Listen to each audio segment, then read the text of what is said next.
Hello, I am Dr. Rashid Ahmed from the Department of Physics of Kohat University of Science and Technology in the subject of particle physics with the course code PHY 452. We are at the lecture number 27 and the topic is Klein-Gordon equation.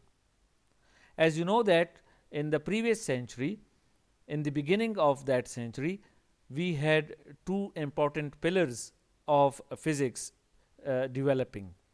The first one was the theory of quantum mechanics and the second one was a special theory of relativity. Quantum mechanics was the mechanics of small objects like electrons, where the classical mechanics failed and could not produce the correct results which could be measured in experiments. And it was successful theory and developing. On the other hand, Einstein developed the special theory of relativity, and that demanded that every other theory of physics must obey special theory of relativity. And then people started thinking about quantum mechanics, whether quantum mechanics is relativistic or not. That is, does it obey the special theory of relativity or not? The answer was no, and the quantum mechanics proved to be non-relativistic. I will in a moment tell you the reason why it is non-relativistic, but the scientist and the physicist at that time thought that how can we make the quantum mechanics relativistic. There were different attempts made over that, and the first ever attempt which was successful was the Klein-Gordon equation. Actually, the Klein-Gordon equation was first derived by Schrödinger, but he did not publish it. And later, Klein and Gordon derived the same equation, and this equation then got their name, that is Klein and Gordon equation. So in today's lecture, we will see that how we can why the quantum mechanics is non-relativistic, and then how we can make it relativistic by deriving Klein-Gordon equation. So let's start with time-dependent Schrödinger equation and try to see that why it is non-relativistic. First of all, the purpose of the time-dependent Schrödinger equation is that the state function for a system develops in time according to this equation. In this equation, as we know that there is a Hamiltonian, which is an energy operator whose eigenvalues are energy, and then we have the time dependent Hamiltonian here, where the potential is 0. I mean, there are no forces involving, the particle is considered to be free, and this Hamiltonian is, you can see, p square by 2m. It is important to note that this momentum operator in one direction, that is in x direction only, is del by del x. Here I have not included the y direction and z direction. Okay, so now let's move to the point and see that why this equation is non-relativistic. In special theory of relativity, we demand that time and space, that is r, shall be treated on equal footing. They cannot be treated separately. This is the demand of the special theory of relativity. But if you look at this equation, on the left hand side, you will see the derivative with respect to time is linear, that is, its power is 1. There is only one derivative, that is del by del t. But if you look at on the right side over h, and when you go to the h, it involves p square, and when you go to the p, you see that there is a del by del x, that is the derivative with respect to space is p, but then you see that there is a p square, and because of this p square, then we will have del square by del x square. So it means that in this Schrödinger equation we have derivative with respect to time is linear, but the derivative with respect to space is quadratic, that is square. So it means that the Schrodinger equation does not treat the time and space at equal footing. So it is obviously a non-relativistic equation. So this was our first point to see that how Schrodinger equation is a non-relativistic equation. At this point, many people thought about how to make this equation a relativistic equation. So you can imagine that there are two ways to make this equation a relativistic equation. The first thing is that if we can make this p linear, or in other words taking the square root of it. People have actually worked on it, but the results are not very interesting. So therefore some people thought, why not to work in other direction and make this operator, that is time with respect to time operator, a square one, and then see again, since if we make it a square one, then time and space will be on the same footing, and the equation will become relativistic. So Klein and Gordon idea was exactly this one. So then what they did, that they went for the relativistic energy momentum equation, which you all know is equal to E square equal to C square P square plus M square C4, and they used this equation to derive something which is quadratic in both time and space derivatives. So if I make the following substitutions, or in other words, if energy is replaced by its corresponding operator, which is I h bar del by del t, this is the corresponding operator for the energy. So if we make the substitution over in this equation, in this relativistic energy momentum, we replace the E with I h bar del by del t, and we also make another substitution, that is replace the P on the first term in the right side with minus I h bar del by del x.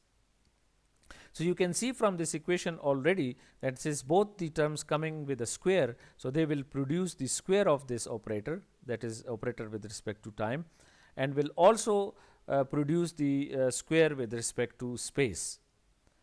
But as we know that if we make these substitutions, that is transforming some variables into derivatives, then these derivatives have also to act on something. For this purpose, we also have to multiply from the left, that is from here, this equation with a wave function psi, because we want to make it a physical equation. Therefore, we have to multiply this equation with a wave function psi. So like here will a psi coming x, for example, if it is in one dimension, x and t, and over here as well x and t, and in here as well psi coming x and t. If we multiply this equation, all three terms with a wave function psi from the left, the reason from the left is that this operator should be able to act on it. Okay. So when we multiply this equation with this wave function and replace these two quantities with their corresponding momentum, what we get? So let's make a simple calculation. Multiplying from the right side, we obtain the Klein-Gordon equation. So you can see this I h bar square coming in here, and then del square by del t square psi, and minus h bar square c square del square psi, and m square c4 psi. This is the Klein-Gordon equation. Now you see that it is manifestly relativistic, that is we have now time derivative coming in with the square, that is del square by del t square, and we have also the space derivative. This nebula is actually the space derivative, that is del by del x I plus del by del y plus del by del z. So this is you can see now it is quadratic in the time derivative as well as in the space derivative, and we see that this equation is a relativistic equation. Since Schrodinger did not believe in it, and there are some problems related to it, we will discuss this, and then I will tell you that why Schrödinger did not publish it. But at least this equation is a relativistic equation, and we have achieved the purpose that we got the relativistic equation. I will tell you in a moment that this equation is not actually a quantum mechanical equation. And why? The reason is that if we calculate the density, that is charge density, and also the current density from this equation, then the charge density is not conserved. And one of the requirements in quantum mechanics is that the charge density must be conserved. And you will see in a moment that if you calculate the charge density from this equation, the charge density is not conserved. So in principle, this equation is not a quantum mechanical equation, although it is a relativistic equation. And there is another problem associated with this equation, is that this equation is for only spin 0 particles. So we cannot really use it for the electrons or other spin half particles. So then you will be wondering that why we are looking at this equation. The reason is that it is the first example where we made some quantum mechanical equation a relativistic equation. In our upcoming lecture, we will see that we will derive another equation which was derived by the Dirac, and that is also relativistic and quantum mechanical. So that equation does not have problems which Klein-Gordon equation have, but still it's quite useful equation, and in the latest research it is used quite often. Okay, so now let's go and calculate the energy and current density from the Klein-Gordon equation. So in its properties, as I have already mentioned, that it is for spinless particles such as pi meson. In pi meson, it is a spinless particle, so therefore we can use it there. And the other problem is that probability is not conserved, as I have already mentioned. Since probability is not conserved and it cannot treat the spin half particles, so therefore this equation is not a really quantum mechanical equation. And now we can see also that from the continuity equation we can derive the probability the density and the current density and the charge density equations. So we will use the continuity equation, this equation, del rho by del t plus del dot j is equal to 0, to derive the both charge density equation from Klein-Gordon equation and the current density from Klein-Gordon equation. So first we derive the charge density for Klein-Gordon equation. So the method is very simple, and I will explain over here, that multiply the Klein-Gordon equation with psi from the left, and then take the complex conjugate of the Klein-Gordon equation and multiply with a psi star from the right, and subtract the resulting equations are this one. Okay, so let me go back to the Klein-Gordon equation and explain to you how you will perform this this calculation. So what I am saying, that multiply this equation with the psi star over here. Okay, and if you multiply psi star from right here and also here, because there are operators involved, so you must be careful that you multiply it over here and there psi star. Okay, and the next thing is to conjugate this equation in next step, that is take star on this term and star on psi and star and multiply with psi.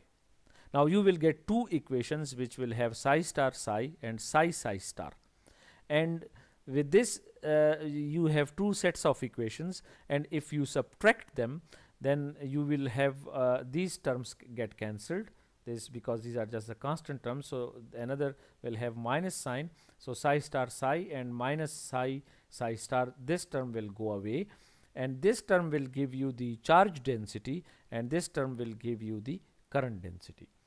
So if we go to our equations over here, so you see that this is coming from psi star del psi by del t. So you can see from this time derivative on psi or psi star that this is coming from the the first term on the left side when we did this procedure. So it's a very simple procedure to calculate the rho.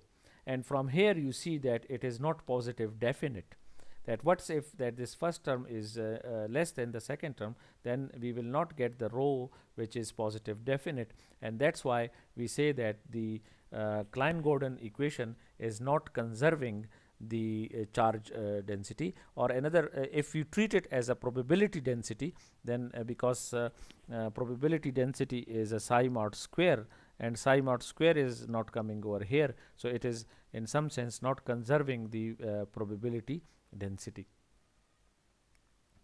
Okay, and then we can also calculate the current density J, which is h bar by 2im psi star del psi minus this one. So you can see that from Klein-Gordon we have calculated the J and rho, both of them, and they satisfy the continuity equation. Okay, next we move towards an interesting example where we say if there is an electromagnetic potential present. What do we mean by the electromagnetic potential? That if in Klein-Gordon equation, if we have some particle, charge particle, and around for example consider this charge particle Q, and because of it there is an electric field around it, and if we bring in another particle over here and it feels, for example, the test particle Q prime, and it feels the potential of, or the electromagnetic potential of this charge particle, then what will be the Klein-Gordon equation? So that's very interesting problem and very applied one, where we see that in case of the electromagnetic potentials, how can we solve the Klein-Gordon equation? So what we do is that we consider a particle of charge Q, an electromagnetic field with potentials. So here you see we have two sorts of potentials. The first one, A, is called the vector potential, and from this potential we will be able to calculate the magnetic field, because the magnetic field B is the del cross A. So magnetic field B is actually the del cross A, so that's why we call it a vector potential, and electric field E is the minus of del gradient of phi. So you see that the scalar potential phi, taking the gradient of it gives us the electric field, and this vector potential A gives us the magnetic field, and these are called the electromagnetic potentials because they produce the electric field and magnetic field.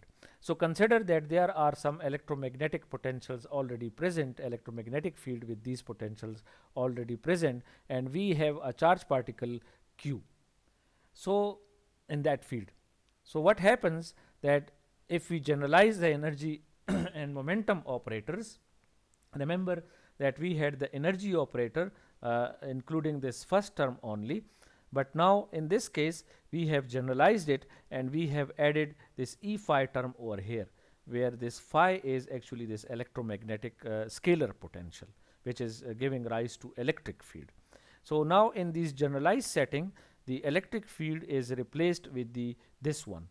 We sometime also called it a covariant derivative, and we name it, for example, you can name it anything, but for example if you name it a W, so W will be this operator, and we call it a covariant derivative, which includes the electromagnetic potential, and this E is the charge of the charged particle. In case of the electron, this E is the charge of the electron.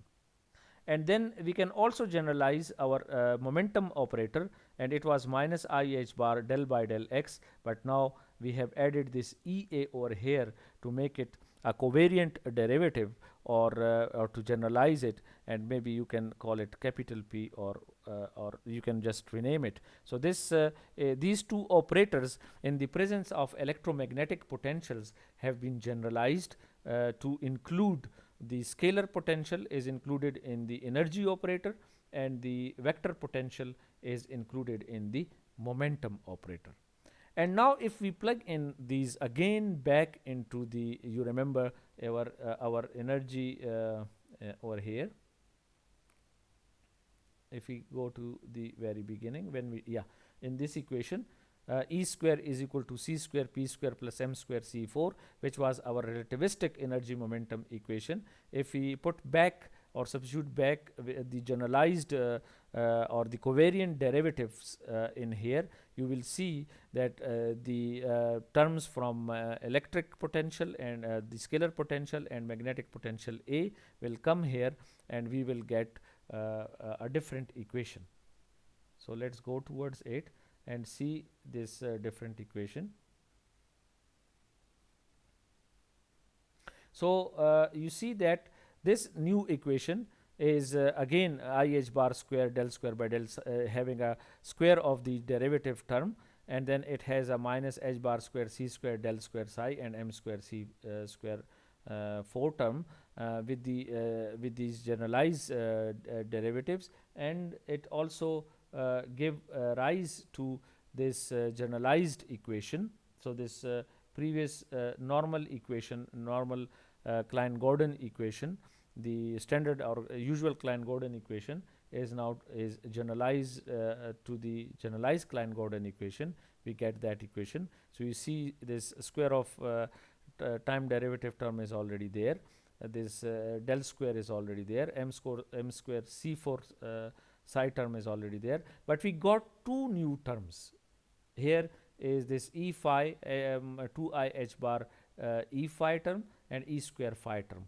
We got these terms equal to also this del square term and m square c square term. So this is the generalized Klein-Gordon equation in the presence of this scalar potential, and also the vector potential term should be here. So this is the generalized potential Klein-Gordon equation in the case of electromagnetic potentials. But the question is, can we now reduce this equation, that is the relativistic Klein-Gordon equation, to the non-relativistic limit, that is of the generalized Klein-Gordon equation, that is the Schrodinger equation? Can we reduce it to that? It should be reducible. And the answer is yes. If we make this substitution, that is psi, the wave function, we put psi is equal to u of r, that is the space dependence only, and e raised to power minus e by t h bar. If we make this substitution in the backwards in that equation, what we will get this term minus h bar square c square del square plus m square c4, and u, which was the only space part, you see that it coming with a del square, and e minus q phi whole square u. So we will get this equation. And if we then assume that our energy is m square c square plus e prime, and this is the some added energy, and we also assume that e prime is very, very smaller than mc square, this corrected energy, correction term, and q phi's magnitude is also very less than m square c square, then what we do, that we get the Schrodinger equation.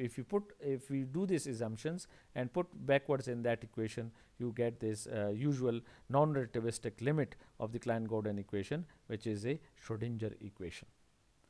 So in today's lecture, we have seen that if we combine the special theory of relativity with quantum mechanics, since quantum mechanics was non-relativistic because Schrodinger equation was non-relativistic, it had only linear time derivative with this derivative this time was linear, that is energy operator, and the momentum operator was quadratic, that it has a square and two derivatives with respect to space.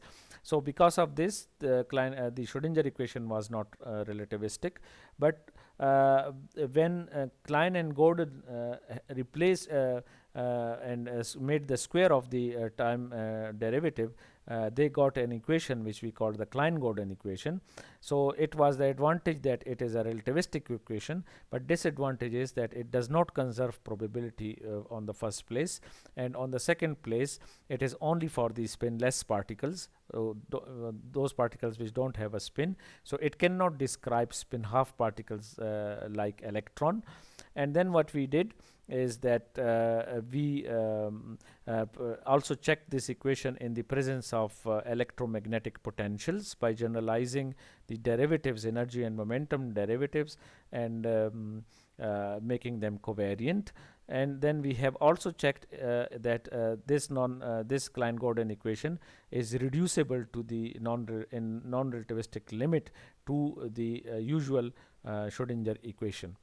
So I hope that you have learned because we have already done the special theory of relativity, so you have learned that how to make the quantum mechanics relativistic and get the Klein-Gordon equation. With this, I thank you all.